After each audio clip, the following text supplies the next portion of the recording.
Let's go live. Click. And we're live. It is Friday, February 5th, 2021.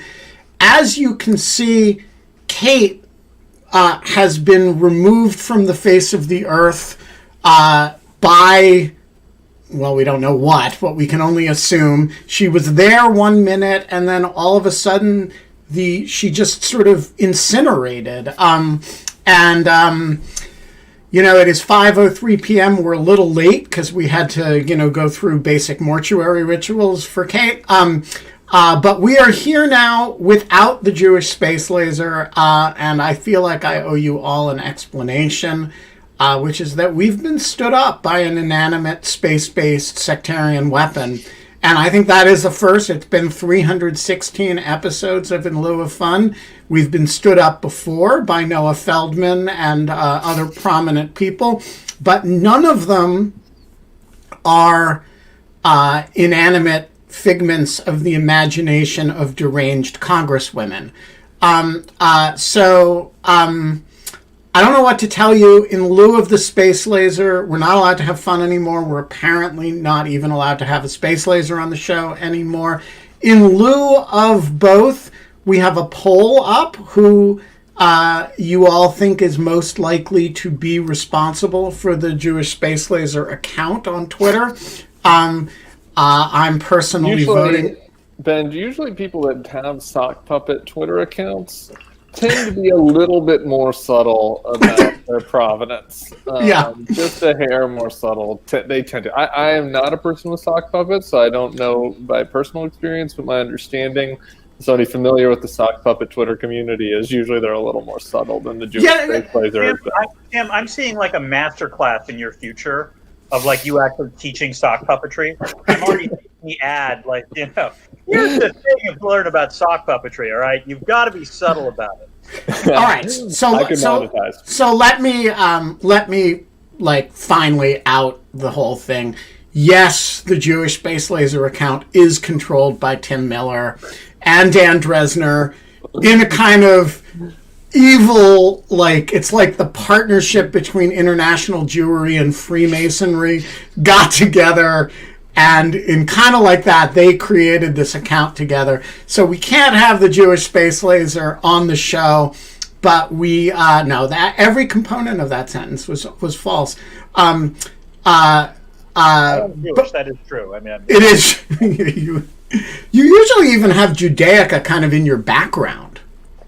I'm in sort of mid-transition in terms of offices now. I'm actually hoping that God willing, we're creating sort of a reading room, which, like, if I do this again, I might have like a really nice background. Like, I'm really hoping for, like, I'm hoping for Leslie Jones level, compliments on the background.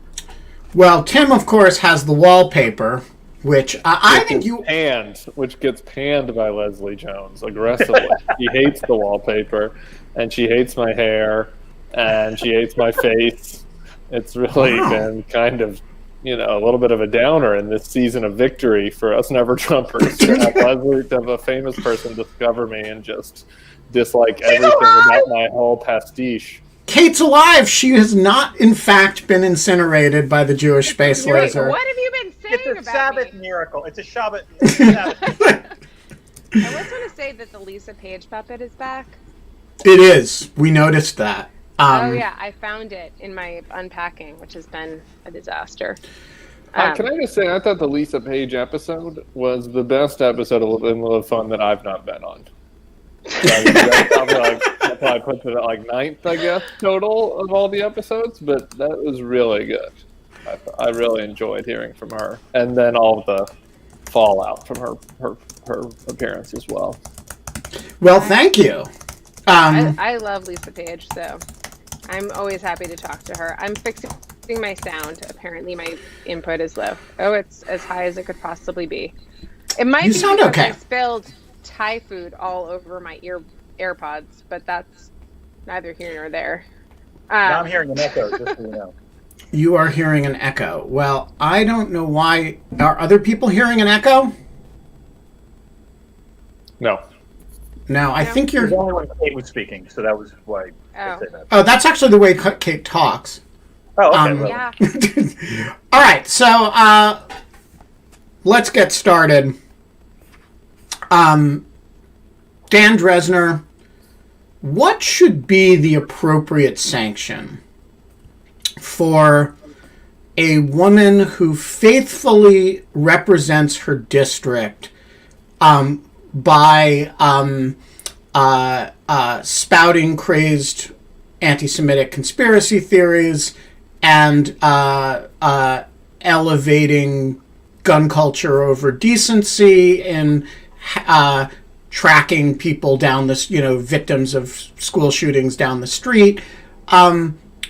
If you're Kevin McCarthy or Nancy Pelosi, what do you do with this person? You have to see if they float. Yeah, I mean, thank you for saving me, Kate. That was a much better answer than I would have, the earnest answer I would have come up with. Look, the simple two step is that Kevin McCarthy, we know how Kevin McCarthy should have handled this, because in some ways it's how he handled Steve King, which was the appropriate thing to do, which is you strip them of their committee power. If that, if they then get reelected, then okay, you just have to live with that, and it's the district's choice. I mean, I don't think you can expel them necessarily, but I do think stripping them of their committee power is appropriate. The problem, of course, is that because McCarthy didn't choose to do that, you wound up with a mostly partisan vote in Congress, and I'm not thrilled with that precedent, even though I agree that what she said was absolutely abhorrent and all of that. I am a little concerned about what happens if the Republicans then get control. Do they decide to retaliate with and they're going to retaliate with a Democrat who is not going to say anything even remotely as bad as what Green has said. But I don't think they're going to care as much. So let's explore that, because I think the person they're going to go after is Ilhan Omar. And Ilhan Omar, in fact, has said some things that are, quite unambiguously anti-Semitic. And so they can say kind of the same conduct that you're condemning in MTG, and yet the comparison would be ludicrous, because Ilhan Omar said a couple of things that are on the bigoted side of proper, but she hasn't called for or cheered the prospect of the assassination of any of her colleagues, right? She hasn't made an entire career out of deranged conspiracy theories, and she hasn't treated anybody like David Hogg, I'm not sure how he pronounces it, with just personal crazed indecency. And so I do think the situations are... Sorry? I would also add that when Omar has crossed the line, she's actually apologized for it. I mean, I believe she has in most of the statements that have caused the most outcry. Yeah, and so I guess I don't see the parallel, and yet I do see how you could make a fake parallel out of it. What do you think, Tim? Is the precedent going to be unfortunate? I think this is tough. I actually respected Peter, while we're not pronouncing people's last names right, I don't know if it's Mayer or Major. I don't know how he's pronounced. The new congressman from Grand Rapids, Meyer. And Jamie Herrera Butler, who both voted for impeachment and both really lambasted Marjorie Taylor Greene in their statement about this, but said that they didn't want to support removing her from her committees for the reason that you laid out about retaliation. I guess I sort of land on I don't care. I think Marjorie Taylor Greene is that far outside the mainstream. I think that acting because Republicans are going to act in bad faith in the future, we don't do something to hold someone accountable now, is pretty flawed logic. I think that in the context of what happened on 1/6, this is where I'm at. Marjorie Taylor Greene's problem is not just that she's a kook and that she's anti-Semitic and that she's anti-Muslim and that she's a conspiracy theorist. She is all this. The problem is also that her ideology is part and parcel with the terrorists that tried to overthrow the government and sacked the Capitol a month ago. And I think that there has been a tendency for people to want to kind of return to business as usual after 1/6 in a way that I'm uncomfortable with. And I do not think that after 9, I mean, obviously these are not complete parallels, that has a weakness of any parallel, but I think if a month after 9/11 somebody was writing pro-ISIS material on Facebook and was calling Jews attacking with anti-Semitic things, I think that there would have been a universal condemnation of that person within the House caucus. So again, not a complete parallel, but I think that given what happened, people need to, start to draw a line. And the line isn't on kookery, because there are like 18 kooks in the House caucus, if not more. We could get rid of there. But it's this call for violence, the call for execution, the not clearly saying that they regret that I think separates her. And that makes me fall in the lines of stripper committee. If the Republicans want to use bad faith comparisons to strip Ilhan Omar of her committees next time, then the Democrats should try to use that to motivate Democratic voters and to have backlash against Republicans. That's the nature of our system. I think that would be unfair to Ilhan Omar, and it's possible that will happen. But I don't know of a potential unfairness to Ilhan Omar in the future over bad faith Republicans is a reason not to do something now. I mean, sorry, go ahead, Kate.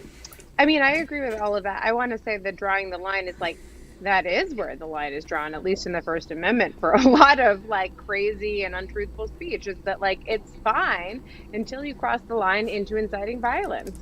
And that is the line that we're talking about crossing. And if it's, I really wish that was actually more clear. I think we do a disservice to the power of freedom of expression in this country, and a disservice to how much you cannot, it's not okay to incite violence and to urge others to do violent acts on each other, or to bandy that around in any type of serious way, especially when you have a microphone the size that Marjorie Taylor Greene does. But I think they're I think that that's a totally reasonable place to draw the line.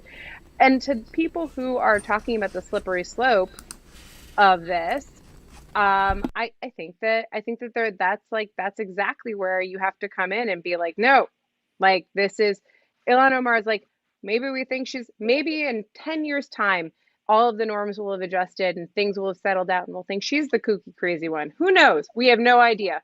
But that's totally fine that she be kooky and crazy and do whatever she wants and says what she wants, as long as it's not kind of directly inciting violence or calling for kind of treasonous activity. And why is that? I don't know. I just think that otherwise, maybe I'm totally off the grid here, and that's a crazy thing to say, but I don't know. What do you think, Ben? Am I is that reasonable? I don't know. I think it's reasonable. I mean, I don't think anything that Marjorie Taylor Greene did counts as incitement within the meaning of First Amendment law. These are several years old, or a couple of years old, social media posts, and sometimes she's liking them or retweeting them rather than having written them herself. I don't think she's any crazier than Louis Gohmert. And remember, in the Department of Harmless Nuttiness in Congress, there's a member of the House Judiciary and I believe Armed Services Committee who once asked at a hearing an admiral whether he was concerned that Guam might tip over because of the amount of weight that was being caused by the U.S. military buildup on Guam, and he was afraid it was going to capsize. Who is that? That's who was concerned about that? that would be it is a great video, by the way.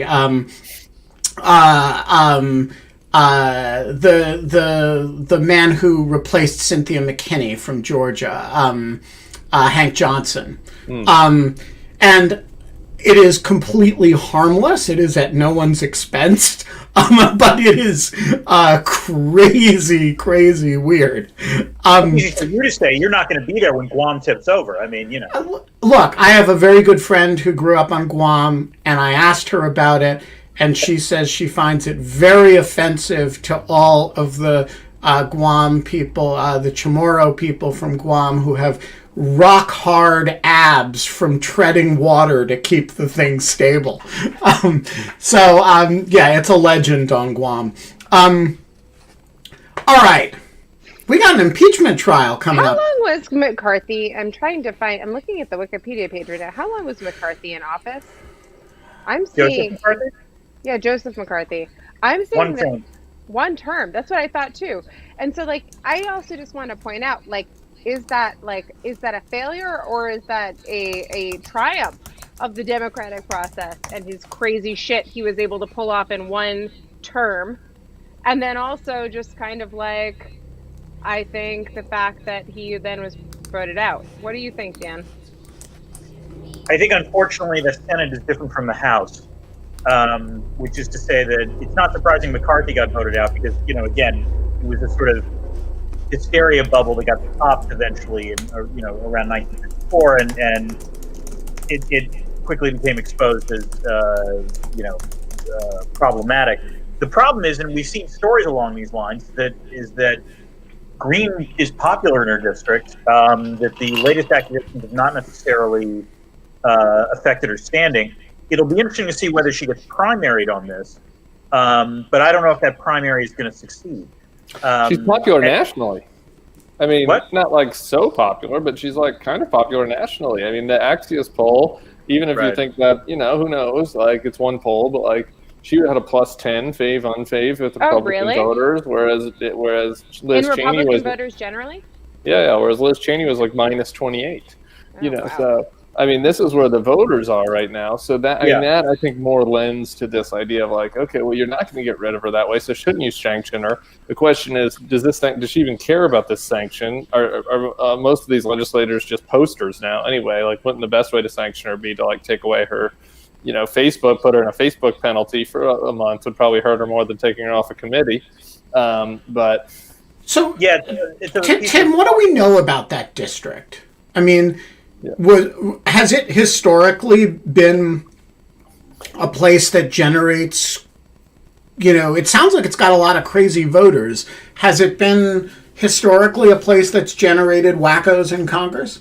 Yes. I had this marked to read this weekend. I don't know, Dan, do you know this history? So this is the North. I don't know. Obviously, there's been redistricting and all this, but the Northwest Georgia district was previously held by another McCarthy-esque figure who was doing some really strange, covert work while on the committee. Do you remember the story, Dan? No, I literally have it saved to read this weekend because I was totally unfamiliar with this. I'm in the same boat, but if memory serves, there have been prior kooks in that district, or in that region would be the better way to put it because of redistricting. But I agree with you in terms of what you're saying. Also, it connects to this notion that Madison Cawthorn really clearly has no interest in legislating, and talk the idea that all he cares about is the comm staff. And that is the other concern I have, which is, Marjorie Taylor Greene is now the thing that people are talking about. Trump has clearly latched onto her, and there's part of me that worries. There's part of me that basically just wants to ignore her, in the sense of she's not really very powerful anyway. She's just become less powerful. Do we have to pay attention to her now?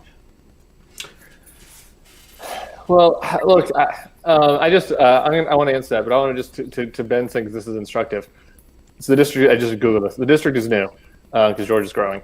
So the only person to hold it before her is Tom Graves, who is a perfect contrast with her, because he is this normie Tea Party guy. And I think it shows the evolution of what is happening on the extreme end of the Republican Party. Whereas Graves was extreme in that he probably doesn't support abortion in like week one, and wants to have a balanced budget amendment and wants to get rid of 3 departments in the government. And he was this traditional kind of Tea Party fiscal hardline conservative, but was a very kind of rational human. Was not a person that was going to traffic in Jewish space laser frazzle drip stuff. And one of his staffers had reached out to me. I was on the MQG beat early during the primary, where he's like, nobody's watching this yet, but this gal that's going to replace my boss is a mad woman, and Graves endorsed the opponent, and so did some of the other folks. So I do think that, like, while this district has been known to elect kind of far right folks, like it is she is unique. As far as like my opinion on how to cover her, I just don't think there's a good answer to this question, right? Do I think that CNN should be breaking into her press conferences? No. Do I think that like there is a lot of other stuff in the news that should have been happening this week too? Yeah. But at the same time, like, this is madness. I mean, what she is doing is madness, and it's important. And I think that there is this debate that happens among center left folks that are like, well, we got Trump because of all the press we gave him. That's kind of like, I don't know. Oxygen argument. Yeah, I was like, part of it was that there was a lot of press that he was given that was unskeptical. I don't think that you should air Marjorie Taylor Greene's speeches for 1 hour on CNN like Jeff Zucker did, like without thing. But like, but on the flip side, if you want to make sure Republicans have to own this, I don't know. I mean, I think they do have to answer for the fact that they voted 199-11 to defend somebody that is an overt bigot. Like, that is news. Like, that is not, Now, Tim, she showed at least 3 hours of remorse yesterday. Okay, and it was kind of remorse. So I have Shane Harris here, and Shane is here not in his capacity as a Washington Post reporter, not in his capacity as an expert on the U.S. intelligence community, or in his capacity as the host of Rational Security, but in his capacity as somebody who has spent a lot of time in that district and has family in that district, and therefore may have things to say about it. So what do we know about this Northwest Georgia district and the people who elect members of Congress from it? I'll preface my remarks by saying this is purely from my personal experience, but I have spent a lot of time in that district because my mother lived in it for 6 or 7 years and lived in an area. It's a very rural part of Northwest Georgia, kind of up around like Jasper. She lived in a very small town that's not even a town. It's like a postal district called Talking Rock.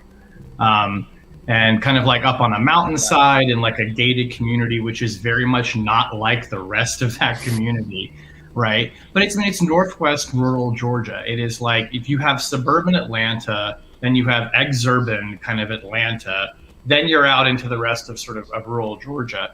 I don't remember exactly the district Marjorie Taylor Greene is from, but she is not from that district. If memory serves, she is from a suburban Atlanta, more kind of metro.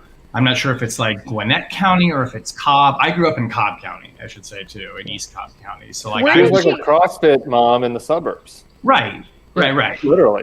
I grew up and went to high school in Georgia 6, so Newt was my congressional representative, right? That is like more like Marjorie Taylor Greene is from that area that has clearly been the place that is like shifted more to blue over time. But like, so did she move there to run? What's that? She moved there to run, like 100%. She moved there to run. That's exactly right. And I should say I don't know the extent to which that was even a point of controversy when she moved there. But like, that is not her area, right? To Tim's point, she's like a CrossFit yoga mom from the suburbs. Her kids went to like good private schools and all that. Fine. Okay. So she ran the district and she won, obviously. I will just say from my personal experience, when my mother lived there and was not a Trump supporter and did not vote for Donald Trump in 2016, genuinely feared for her safety telling people in town who she was voting for. I mean, this was something that my mother is not an overly sensitive, reactive kind of person, but generally was just like, I don't talk about that stuff because her neighbors would say things to her that were sort of outlandish and provocative as if they just assumed that she agreed with them.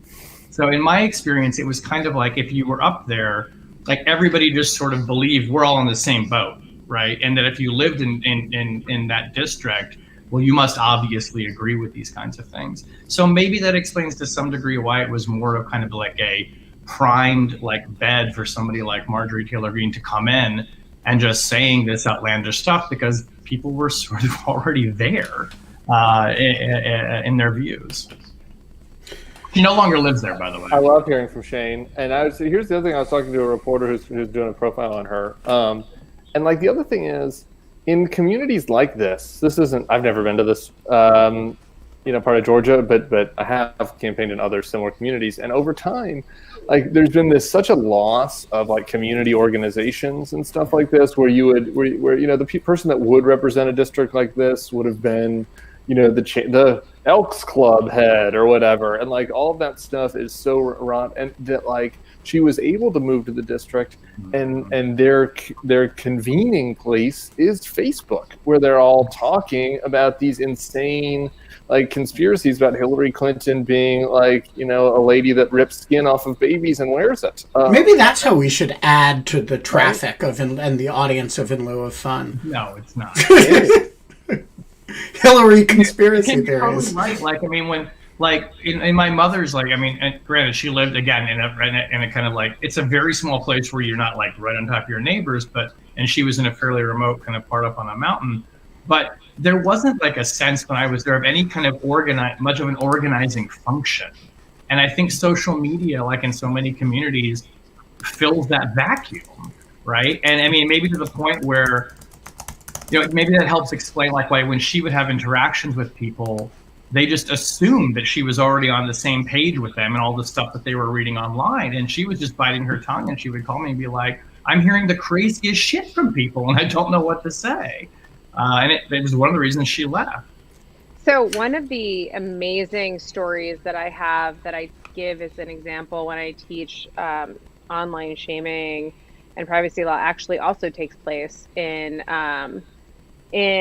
Georgia, and specifically, I'm looking it up really quickly. It's in a small town, starts with a B, it's like 650 people, but it's a case in which like there's a guy in 2008, and he's a hairdresser, and he's divorced, and his ex-wife is remarried. His name is Gene Cooley.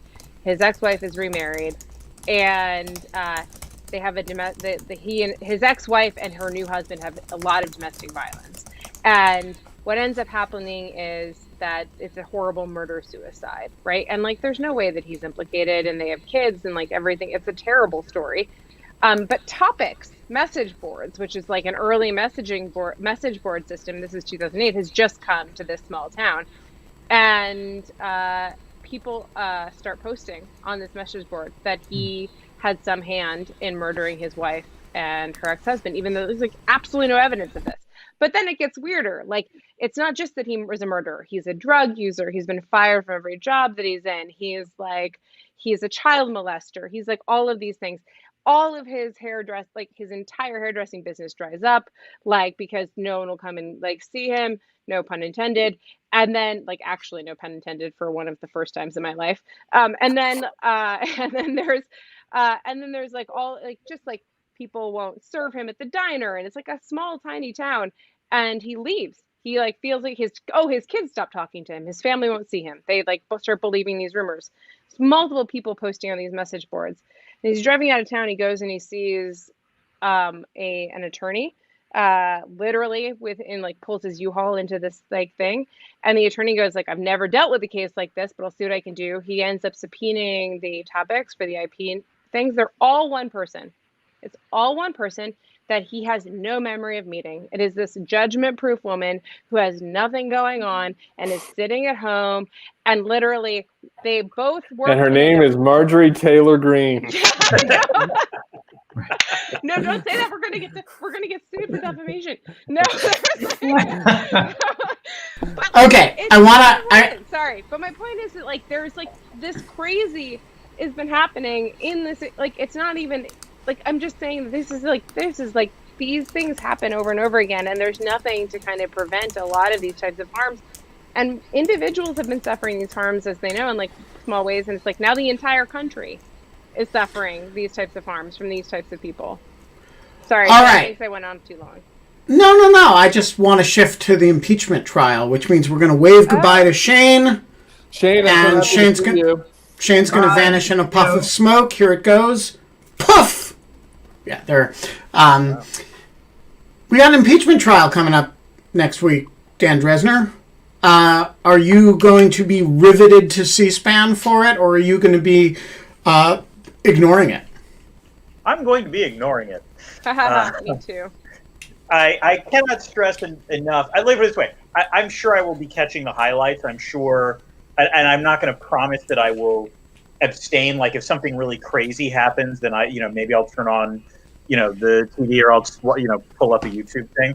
But can I just describe the emotional bliss I've been experiencing, since January 20th? Because as someone who had to curate a thread of immature behavior by Donald Trump, the in-chief thread, for close to 4 years, all right?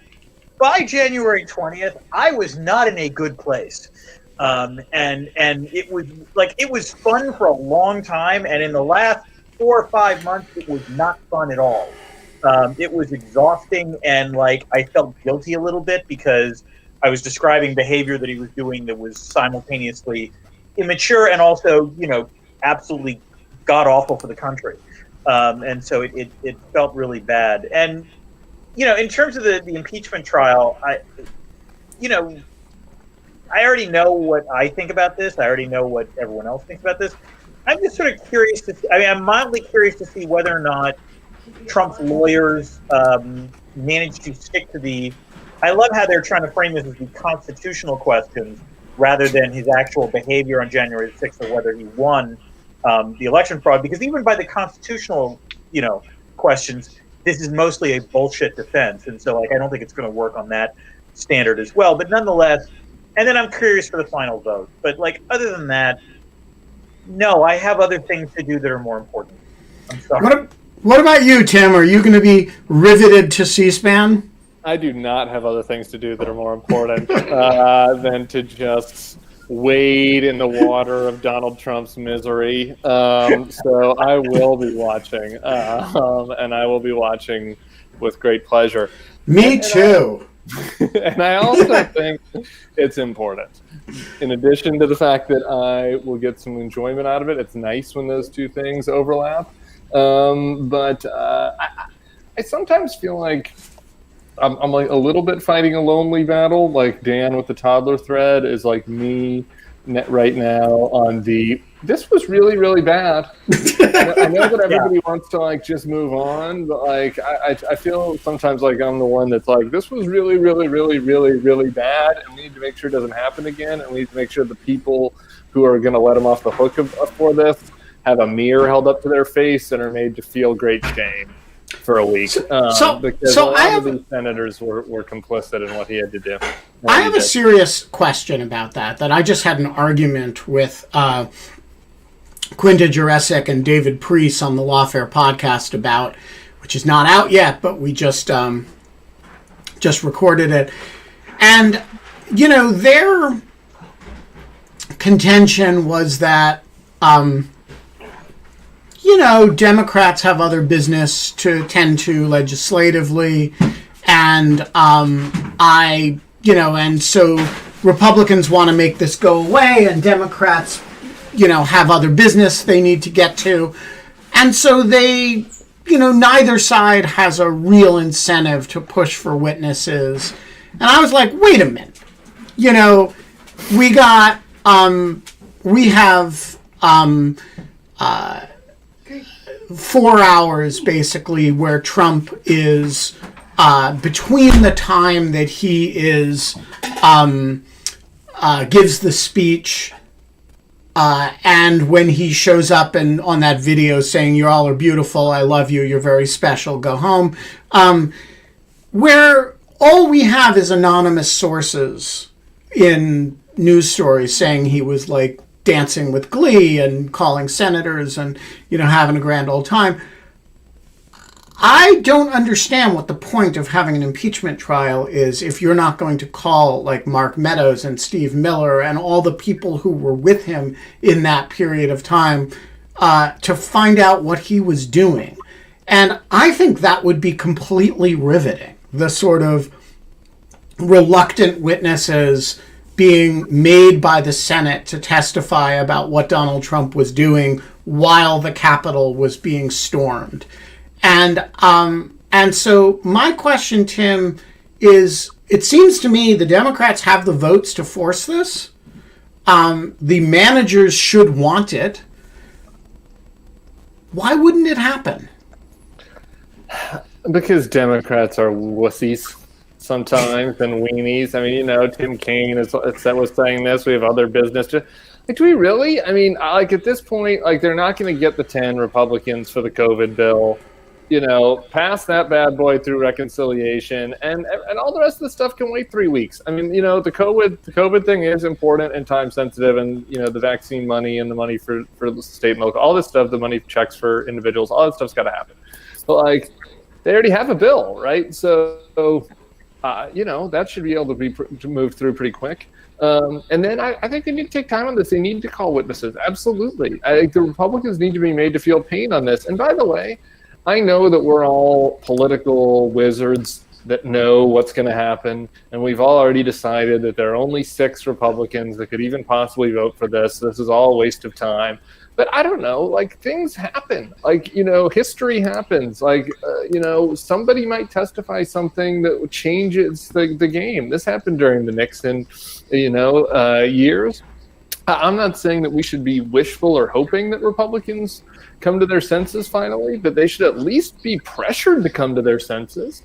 We shouldn't treat this like a fait accompli. So I agree with you. And we came out last week. Trump obviously said he isn't going to testify, but I think he should be dared to and pressured to and chided from the and made to watch this in pain in Mar-a-Lago. And I think that Mark Meadows should testify.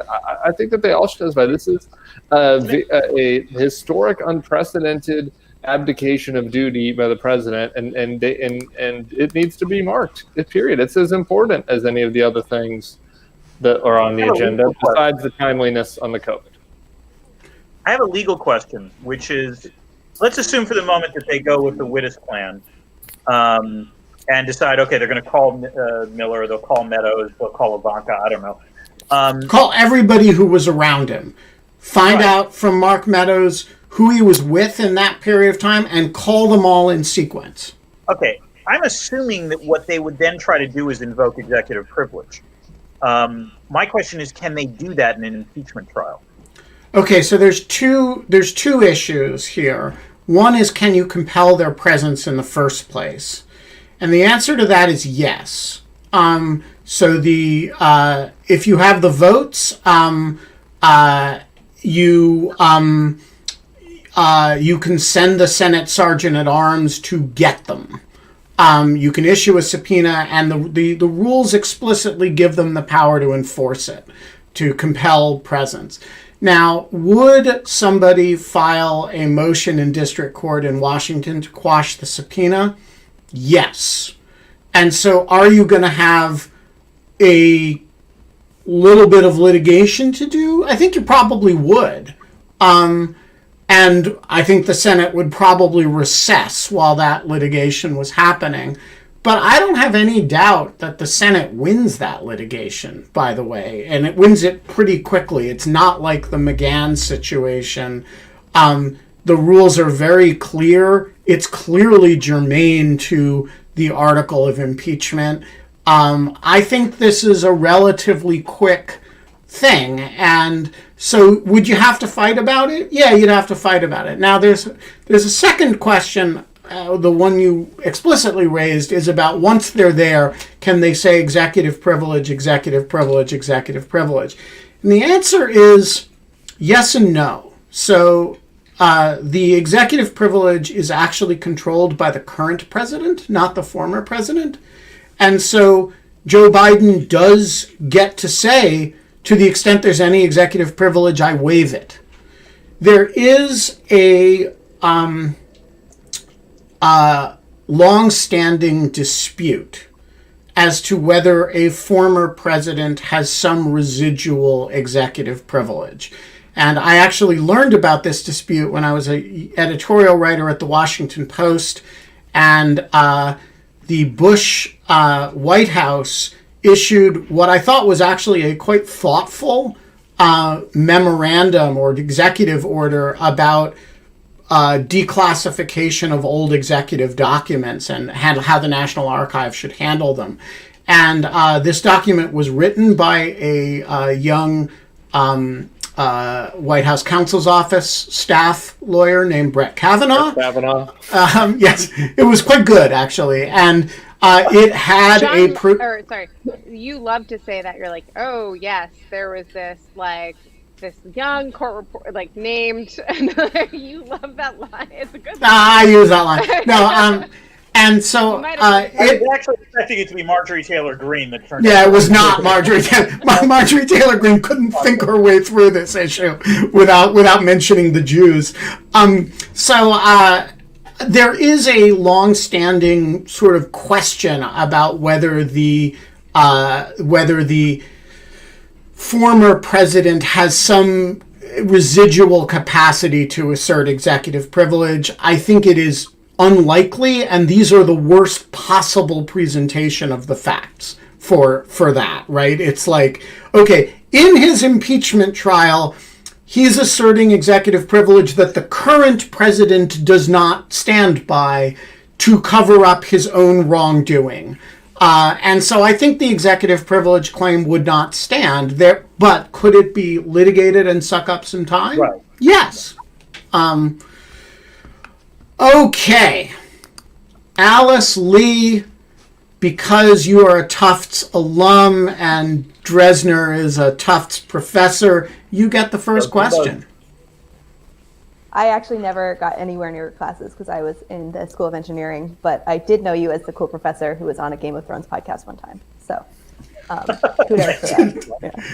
Yeah. He also, wrote a book about zombies. I mean, I heard about that after though, so it didn't. Was cool really the word that was used?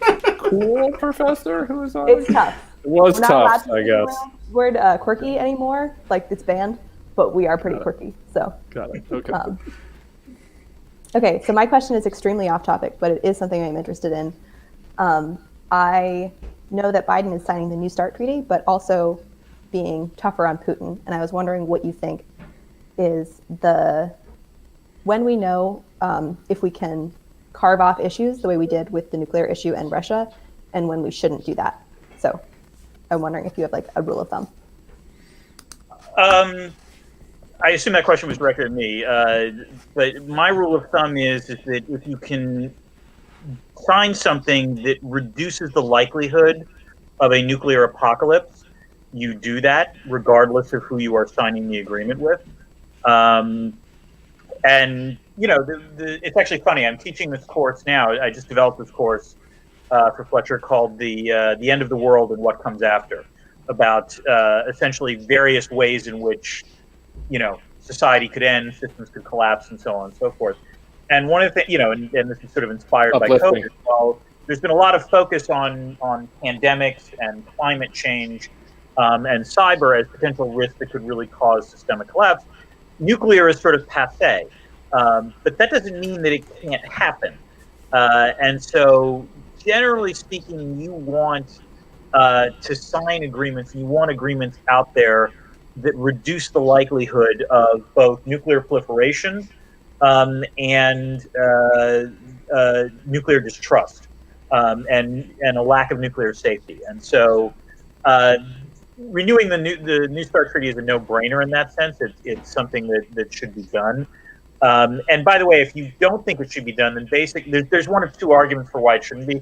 One is because you want to bring China in, and frankly, that's not a great argument because China doesn't have enough of these kinds of strategic missiles to warrant that. The other is that you believe that if the U.S. gets into an arms race with Russia, the U.S. will win and somehow be able to coerce Russia because of its increase in nuclear weapons.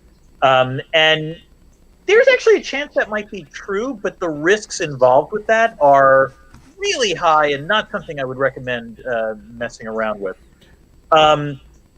So, you are able to do that. And it's worth noting, by the way, that even during the Cold War, during the height of the Cold War, you still had nuclear treaties that were being signed between the two, between the U.S. and the USSR, and that were honored. And indeed, in the case of the Reagan administration, they even honored an agreement they didn't sign, which was SALT II. So it is possible to say that you can cooperate in areas like arms control while still pushing Russia on human rights, on Ukraine, on its bellicosity towards the rest of Europe, on its cyber intrusions, on you name it. So yes, the answer is that that's possible. Isn't the broad answer to Alice's question, though, like when's the time you should lop something off? Isn't the broader answer to that is even strategic rivals and strategic enemies have areas of mutual interest? And the U.S. and the Soviet Union at the height of the Cold War had an informal understanding, as we've discussed on this show, that you don't target each other's intelligence officers with lethal force. You do all kinds of other things, but you don't kill them, as we've had, Mark Polymeropoulos explain. So right, those are like, we have understandings with governments that we have no understandings with. We do, but actually the very fact that you raise that points out that, and this is why there are legitimate concerns with Putin, is that his regime isn't necessarily abiding by those norms. As I'm sure Mark Polymeropoulos has told you, in terms of poisoning people. And in terms of using ray guns on people like Mark Polymeropoulos. There are a lot of established intelligence norms and other kinds of norms that Putin has violated. So it's not beyond the realm to say that Putin is a bad actor and should we still cooperate on nuclear.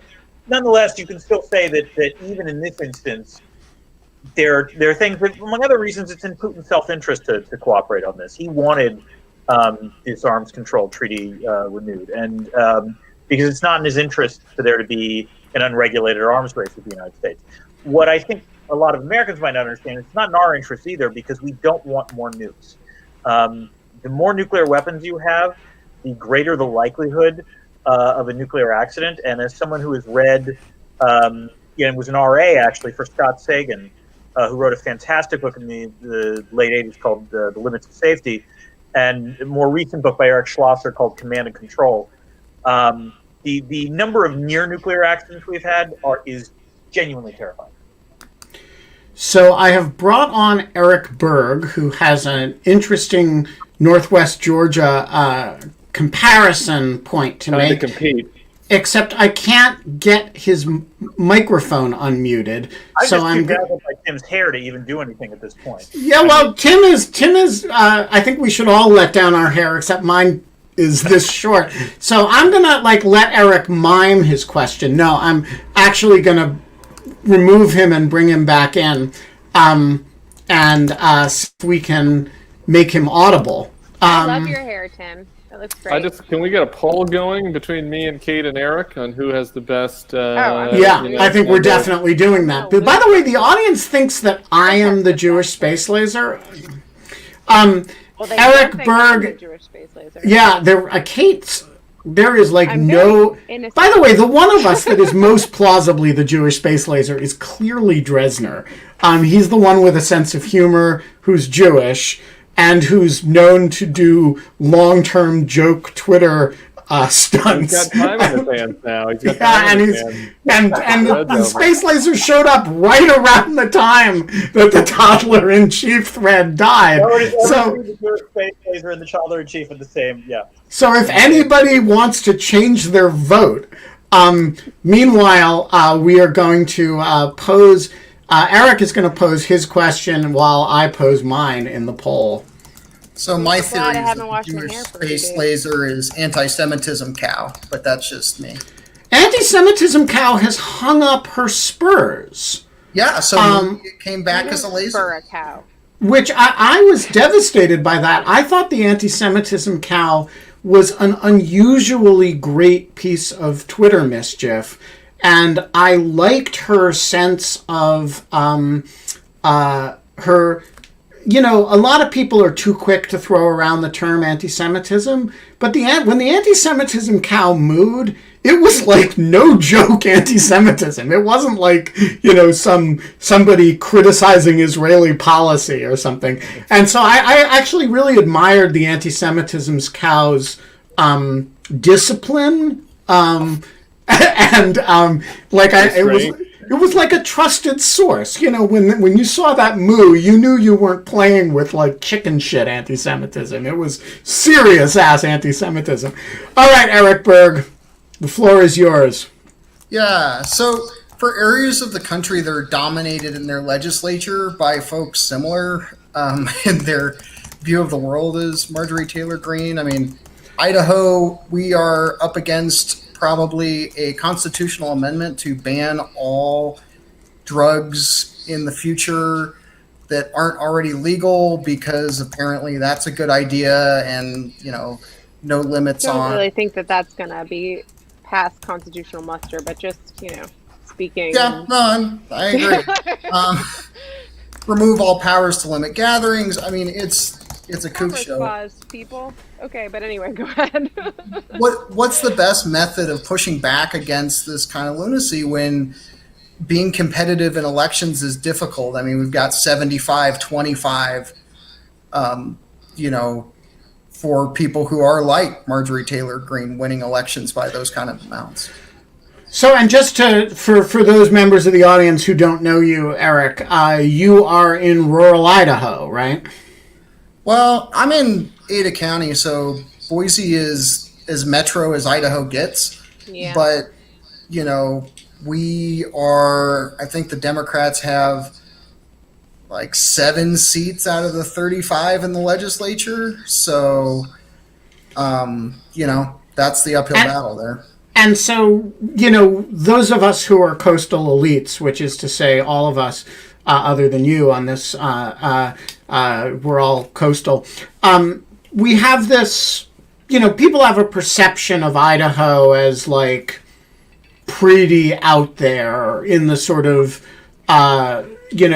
Northwest Georgia department. And although I think it's exceptionally beautiful, which I've never been to Northwest Georgia. Okay, sorry. Eric, we really quickly have to explain the geography of Idaho, because there is rural Idaho. When you're talking rural Idaho, you can it's the panhandle that you're probably talking about, which is like Coeur d'Alene and upwards. There is a Google map of the state of Idaho. And so like the part you're talking about is like totally gorgeous and very much like Western Montana, where I've spent a lot of time. And it is a bastion of white supremacy. And like white supremacy groups. But Boise isn't. Boise is like a legit city that is like kind of like closer down towards like the border with Oregon and Nevada, and is like on a major like highway. They pronounce it Boise. Okay, it's pronounced Boise. Oh, really? It's not Boise. Yeah, Boise. Boise? Yeah, thank you for telling me that. So just give us a sense. Give us a sense of the politics of it. Like, is a Marjorie Taylor Greene a plausible congressional candidate in Idaho? I would say our lieutenant governor is largely no different than her. Our lieutenant governor posed with a gun and a Bible, saying you can't stop this so-called pandemic, and then called the governor she serves under Little Hitler, given the fact that it's pretty incredible. They're part of the same party. Idaho, our part of Idaho, the Treasure Valley, is about a third of the population. About a third of the population's up north, and about a third of the population's like central Idaho, western Idaho, and then or eastern Idaho, and then there's like nothing in the middle of Idaho. It's the biggest roadless region in the lower 48. That's the general geography. And so our problem is like, even though we're picking up a couple seats here in the Treasure Valley, we're losing to people like Heather Scott, who has been going to other states trying to get them to stop their pandemic stuff too, by like 70-30. And it's just so hard to get rid of the crazies when you're just not even close to competitive. And as Kate pointed out, Northern Idaho actually used to be a Democratic bastion with mines and lumber and unions, and then it has really attracted far-right militia movements and everything else, and it's gone off the deep end. Yeah. So what's the answer, Tim? Like, what do you do in a state like Idaho to begin changing the political culture? First, I want to say, Eric, I have one of my good friends is in Boise, and I have a lot of wants for what to do when I get the needle in my arm, and one of them is Tree Fort in September. So we'll have a beer if I do it. We'll see. Absolutely. If not, maybe 2022. The answer is I want to start with the good news, because the answer is probably not going to make you happy. Honestly, the only thing to do, and that is the smartest political move in a state like Idaho, is for the Democrats and the normie Republicans to team up against the kooks. And that's not going to get you results that you like, but at least that gets you a result towards a majority. The other option, which I don't think any states are doing this well right now, is and I would love to help a Democrat that wanted to start this, but I think there needs to be a proactive Joe Manchin effort in states like Idaho. Like, the Democrats are not good at putting up people like Joe Manchin in other states, and I think it's an uphill battle. But it's possible to win, depending on how the next time the Democrats have a good cycle. We'll see if it's 2022 or further. I think that it's possible that somebody like that could win in Idaho. Like, I don't think that there's any reason not to. And right now, the Democrats, most of these states, put up generic Dems in red states. And if you look at what Susan Collins did this last cycle, if you look at Manchin, people are still voting party line. There's no doubt about that, but it's not impossible. But those are the only things you can do besides just throwing in the towel and like creating the Boise unincorporated, what they call the CHOP. You could create a CHOP in Boise would be the only other option I could think of. Those are the three options. None of them are great. Awesome. Thanks. I had two other options, but I wanted to shoot them down. One other option is to go the referendum route. That there are referenda that might be more progressive that would pass. I mean, I'm thinking of like the Medicare expansion in Oklahoma or felon. We did the Medicare expansion here in Idaho. Come on. Past 60-40 is great. Should I come on? Yeah. Okay, hold on. I'm interrupting. My husband worked for Heidi Heitkamp, and he just heard my take. Yeah, Heidi Heitkamp has an opinion on that take. What do you think? No Democrat is winning Idaho. No. Running a Joe Manchin, Heidi Steve Heitkamp. Bullock would have won if there was a winner in Idaho. Yeah, Steve Bullock in Montana would have been. John Tester and Joe Manchin are anomalies. Wait. You'll be replaced by Democrat or Republican as soon as they're old enough. Oh, interesting. So sorry. One thing was referendums. The other thing is, and this is an idea that I think Matt Iglesias had like a while ago, was literally just like send a large interior department, annexed to and set it up in Coeur d'Alene. In other words, have the federal government set up some of its cabinet departments in places where that are closer to the problem in terms of the ag department and the interior department. And one of the advantages of doing that is you wind up with a lot of, people who have to move for there and wind up changing the demographics slightly. I think those are both great ideas, actually. I'm not going to shoot down either of those. I think the referenda route is totally, there's a lot of center-left particularly, but even some left-left issues that are popular and can win referenda in states like that. Now you have to risk, you get into a referenda battle, and you're going to end up having the government can't spend taxes on schools anymore and things like that, which are also going to win, because nobody likes to raise taxes. So you get a little bit of one of those. Kind of Colorado ran into this for a while. But Jeb Bush supported that policy. So here's our bipartisan agreement. We said that, but you should put the Department of Interior probably in Wyoming would probably be better than Idaho. The Democrats could take over Wyoming. I think colonization is a huge part of the answer here. People from California just taking up residency in Wyoming. It won't take that many of them. Land is cheap. Just do it, Californians. The taxes are lower. You're missing We're all biggest part Build of a the world that commune work like an from hour home. from Jackson Hole. Yeah, You know, no and one like is- put 150,000 Democrats there, and boom, you got 2 more senators.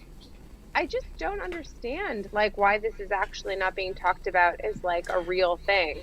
Like I actually don't like. I wonder if we could like do the numbers and be like, who could like how many people would it take? Am I being? Is there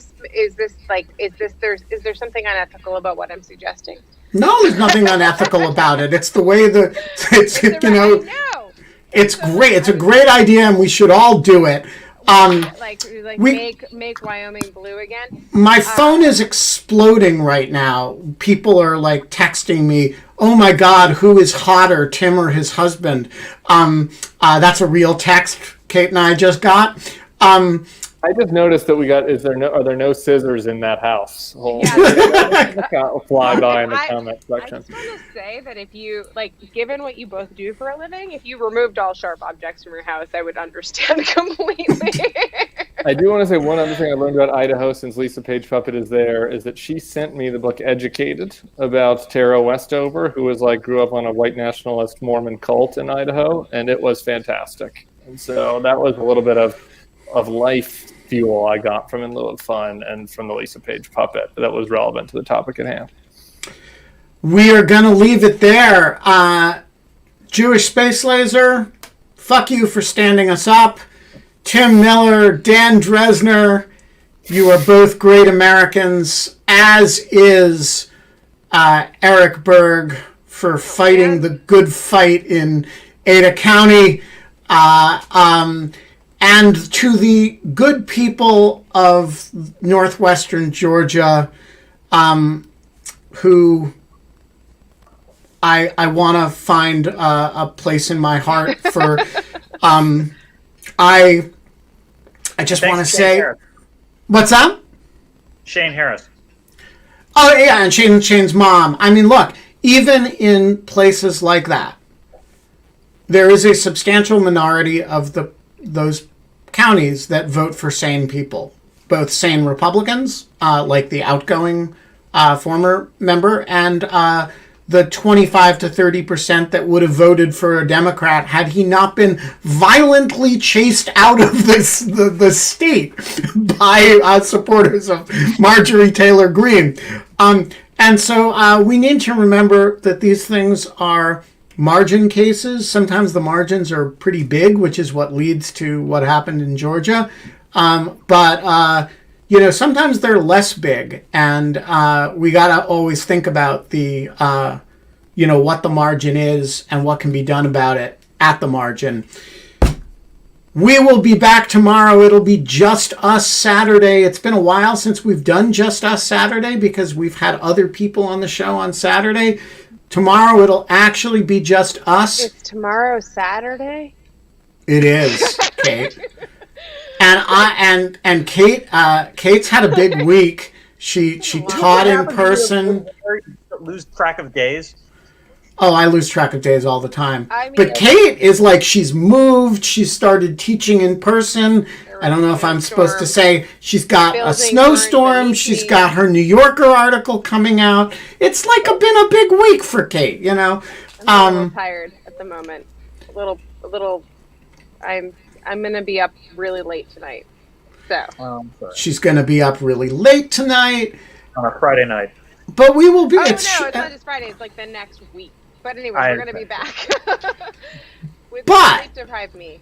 We are going to be back 22 hours and 54 minutes from now for the 317th straight episode of In Lieu of Fun. And until then, we don't have fun anymore, and we don't have a Jewish space laser. But we get other things. We have like Tim Miller's husband. Yeah, we did get an appearance of Tim Miller's very hot husband.